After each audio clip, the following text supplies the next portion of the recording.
বিসমিল্লাহির রহমানির রহিম। পরম করুণাময় ও অসীম দয়ালু আল্লাহর নামে শুরু। সাব্বাহা লিল্লাহি মা ফিস সামাওয়াতি ওয়া মা ফিল আরদি ওয়া হুয়াল আজিজুল হাকীম। নভমণ্ডল ও ভূমণ্ডলে যা কিছু আছে সবই আল্লাহর পবিত্রতা বর্ণনা করে। তিনি পরাক্রমশালী, মহাজ্ঞানী। هو الذي أخرج الذين كفروا من أهل الكتاب من ديارهم لأول الحشر ما ظننتم أن يخرجوا وظنوا أنهم مانعتهم حصونهم من الله فأتاهم الله من حيث لم يحتسبوا وقذف في قلوبهم الرعب يخربون بيوتهم بأيديهم وأيدي المؤمنين فاعتبروا يا أولي الأبصار। তিনি কিতাবধারীদের মধ্যে যারা কাফির তাদেরকে প্রথমবার একত্র করে তাদের বাড়িঘর থেকে বহিষ্কার করেছেন। তোমরা ধারণাও করতে পারোনি যে তারা বের হবে, এবং তারা মনে করেছিল যে তাদের দুর্গগুলো তাদেরকে আল্লাহর কবল থেকে রক্ষা করবে। অতঃপর আল্লাহর শাস্তি তাদের উপর এমন দিক থেকে আসলো যার কল্পনাও তারা করেনি। আল্লাহ তাদের অন্তরে ত্রাস সঞ্চার করে দিলেন।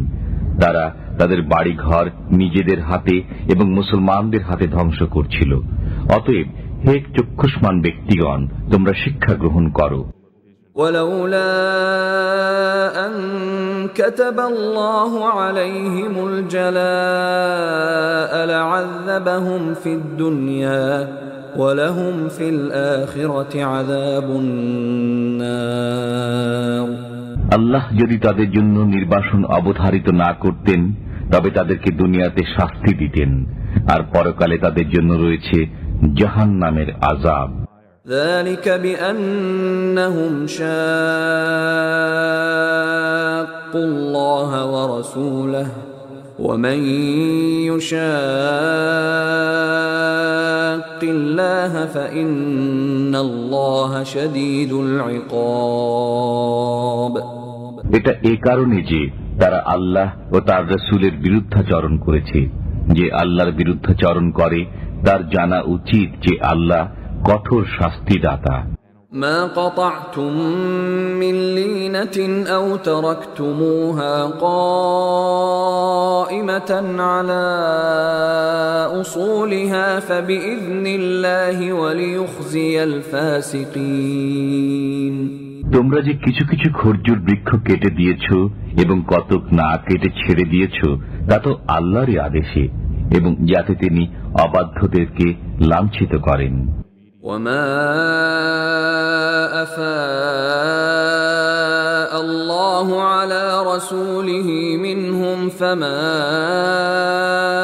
أوجفتم عليه من خيل ولا ركاب ولكن الله يسلط رسله على من يشاء والله على كل شيء قدير। আল্লাহ বনু নুযায়রের কাছ থেকে তার রাসূলকে যে ধন সম্পদ দিয়েছেন সেজন্য তোমরা ঘোড়ায় কিংবা উটে চড়ে যুদ্ধ করনি, কিন্তু আল্লাহ যার উপর ইচ্ছা তার রাসূলগণকে প্রাধান্য দান করেন। আল্লাহ সবকিছুর উপর সর্বশক্তিমান। ما أفاء الله على رسوله من أهل القرى فلله وللرسول ولذي القربى واليتامى والمساكين وابن السبيل كي لا يكون دولة بين الأغنياء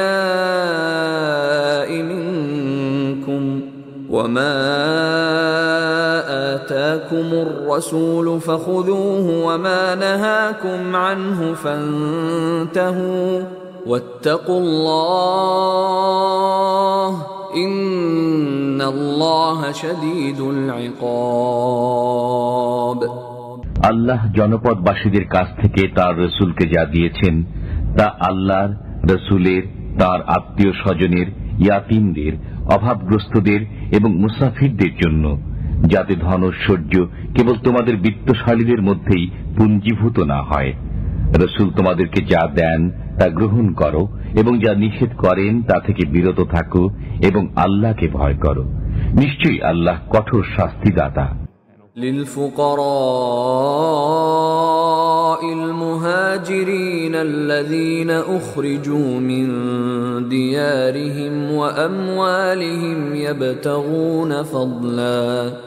يبتغون فضلا من الله ورضوانا وينصرون الله ورسوله أولئك هم الصادقون। এই ধন সম্পদ দেশত্যাগী নিঃস্বদের জন্য, যারা আল্লাহর অনুগ্রহ ও সন্তুষ্টি লাভের অন্বেষণে এবং আল্লাহ ও তার রসুলের সাহায্যার্থে নিজেদের বাস্তুভিটা ও ধন সম্পদ থেকে বহিষ্কৃত হয়েছে, তারাই সত্যবাদী। والذين تبوأوا الدار والإيمان من قبلهم يحبون من هاجر إليهم ولا يجدون في صدورهم حاجة مما أوتوا ويؤثرون على أنفسهم ولو كان بهم خصاصة ومن يوق شح نفسه فأولئك هم المفلحون। যারা মুহাজিরদের আগমনের পূর্বে মদিনায় বসবাস করেছিল এবং বিশ্বাস স্থাপন করেছিল, তারা মুহাজিরদেরকে ভালোবাসে। মুহাজিরদেরকে যা দেয়া হয়েছে তার জন্য তারা অন্তরে ঈর্ষা পোষণ করে না এবং নিজেরা অভাবগ্রস্ত হলেও তাদেরকে অগ্রাধিকার দান করে। যারা মনের কার্পণ্য থেকে মুক্ত, তারাই সফল কাম। والذين جاءوا من بعدهم يقولون ربنا اغفر لنا ولإخواننا الذين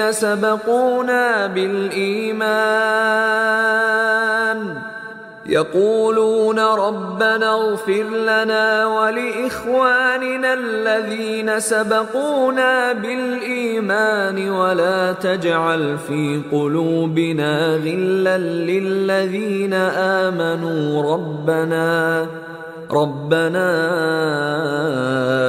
إنك رؤوف رحيم। আর এই সম্পদ তাদের জন্য যারা তাদের পরে আগমন করেছে। তারা বলে, হে আমাদের পালনকর্তা, আমাদেরকে এবং ঈমানে অগ্রণী আমাদের ভ্রাতাগণকে ক্ষমা করো এবং ঈমানদারদের বিরুদ্ধে আমাদের অন্তরে কোনো বিদ্বেষ রেখো না। হে আমাদের পালনকর্তা, নিশ্চয়ই আপনি দয়ালু, পরম করুণাময়। ألم تر إلى الذين نافقوا يقولون لإخوانهم الذين كفروا من أهل الكتاب لئن أخرجتم لنخرجن معكم ولا نطيع فيكم أحدا أبدا وإن قوتلتم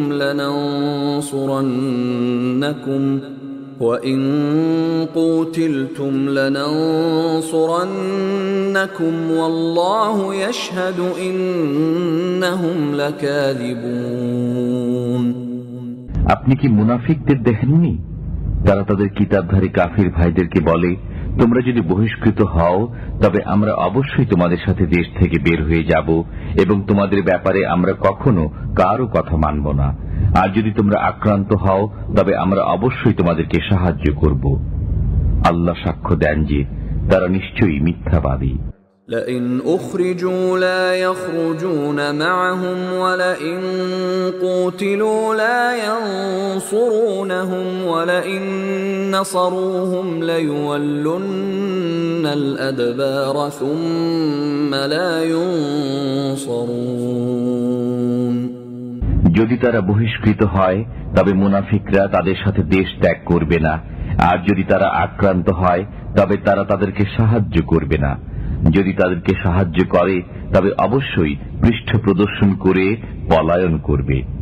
এরপর কাফিররা কোনো সাহায্য পাবে না। لأنتم أشد رهبة في صدورهم من الله ذلك بأنهم قوم لا يفقهون। নিশ্চয়ই তোমরা তাদের অন্তরে আল্লাহ অপেক্ষা অধিকতর ভয়াবহ। এটা এই কারণে যে তারা এক নির্বোধ সম্প্রদায়। لا يقاتلونكم جميعا إلا في قرى محصنة أو من وراء جدر بأسهم بينهم شديد تحسبهم جميعا وقلوبهم شتى ذلك بأنهم قوم لا يعقلون। তারা সংঘবদ্ধভাবেও তোমাদের বিরুদ্ধে যুদ্ধ করতে পারবে না। তারা যুদ্ধ করবে কেবল সুরক্ষিত জনপদে অথবা দুর্গ প্রাচীরের আড়ালে থেকে। তাদের পারস্পরিক যুদ্ধই প্রচন্ড হয়ে থাকে। আপনি তাদেরকে ঐক্যবদ্ধ মনে করবেন, কিন্তু তাদের অন্তর শতধা বিচ্ছিন্ন। এটা এ কারণে যে তারা এক কাণ্ডজ্ঞানহীন সম্প্রদায়। كمثل الذين من قبلهم قريبا ذاقوا وبال أمرهم ولهم عذاب أليم। তারা সেই লোকদের মতো যারা তাদের নিকট পূর্বে নিজেদের কর্মের শাস্তি ভোগ করেছে, তাদের জন্য রয়েছে যন্ত্রণাদায়ক শাস্তি। كمثل الشيطان إذ قال للإنسان اكفر فلما كفر قال إني بريء منك إني أخاف الله رب العالمين। তারা শয়তানের মতো যে মানুষকে কাফির হতে বলে, অতঃপর যখন সে কাফির হয় তখন শয়তান বলে, তোমার সাথে আমার কোনো সম্পর্ক নেই, আমি বিশ্ব পালনকর্তা আল্লাহকে ভয় করি। فكان عاقبتهما أنهما في النار خالدين فيها وذلك جزاء الظالمين। অতঃপর উভয়ের পরিণতি হবে এই যে তারা জাহান্নামে যাবে এবং চিরকাল সেথায় বসবাস করবে। এটাই জালিমদের শাস্তি। ইয়া আইয়ুহাল্লাযীনা আমানু ইত্তাকুল্লাহা ওয়াল তানজুর নাফসুম মা কদ্দামাত লিগাদিন ওয়াত্তাকুল্লাহ ইন্নাল্লাহা খাবীরুন বিমা তা'মালুন। হে মুমিনগণ, তোমরা আল্লাহকে ভয় করো। প্রত্যেক ব্যক্তির উচিত আগামীকালের জন্য সে কি প্রেরণ করে তা চিন্তা করা। আল্লাহকে ভয় করতে থাকো, তোমরা যা করো আল্লাহ সে সম্পর্কে খবর রাখেন। ولا تكونوا كالذين نسوا الله فأنساهم أنفسهم أولئك هم الفاسقون। তোমরা তাদের মতো হয়ো না যারা আল্লাহকে ভুলে গেছে, ফলে আল্লাহ তাদেরকে আত্মবিস্মৃত করে দিয়েছেন, তারাই অবাধ্য। لا يستوي أصحاب النار وأصحاب الجنة أصحاب الجنة هم الفائزون।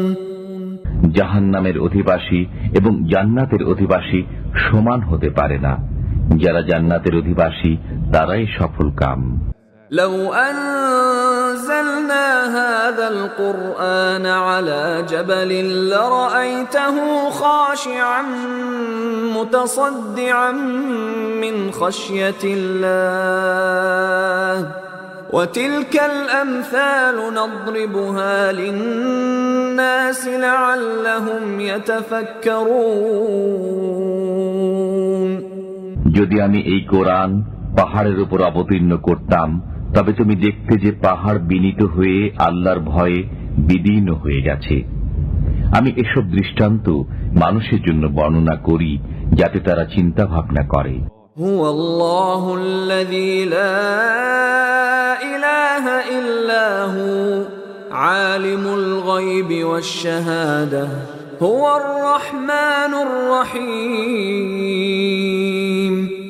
তিনি আল্লাহ, তিনি ব্যতীত কোনো উপাস্য নেই, তিনি দৃশ্য ও অদৃশ্যকে জানেন, তিনি পরম দয়ালু, অসীম দাতা। هو الله الذي لا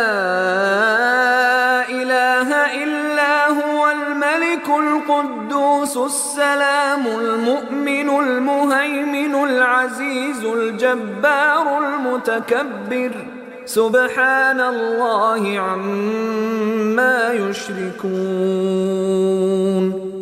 তিনি আল্লাহ, তিনি ব্যতীত কোনো উপাস্য নেই, তিনি একমাত্র মালিক, পবিত্র, শান্তি ও নিরাপত্তা দাতা, আশ্রয়দাতা, পরাক্রান্ত, প্রতাপান্বিত, মাহাত্ম্যশীল।